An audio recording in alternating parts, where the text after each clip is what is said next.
Sonam Wangchuk sir. मित्रांनो, गेल्या बऱ्याच दिवसापासून दिल्ली येथे हंगर स्ट्राईक चालू आहे. त्या हंगर स्ट्राईकमध्ये अभिजित तिपके असतील किंवा भारतामधील तमाम युवक विद्यार्थी असतील. मित्रांनो, हा लढा कुठल्याच पॉलिटिकल पार्टीचा नाही आहे किंवा कुठल्याच पॉलिटिकल पार्टीसाठी नाही आहे.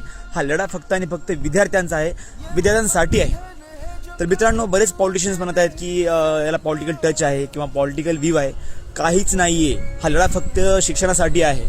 आणि मित्रांनो, खरं तर सोनम सरांना त्यांनी जबरदस्ती नेलेलं आहे. याचा अर्थ असा होतो की सरळ सरळ लोकशाहीला मारलेलं आहे, लोकशाहीला किडनॅप केलेलं आहे. तर मित्रांनो, मध्ये 20 तारखेला फार मोठा मोर्चा आहे. तर त्या मोर्चामध्ये सोनम सर नाही आहेत, परंतु बरेच विद्यार्थी किंवा अभिजित तिपके त्या ठिकाणी स्ट्राईकवरती आहेत. तर काही पॉलिटिकल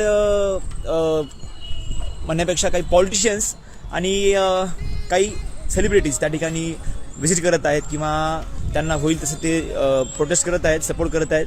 तर मित्रांनो, आपल्याला सुद्धा प्रोटेस्ट करायचं आहे, कारण खूप वाईट होत चाललं आहे भारतामध्ये.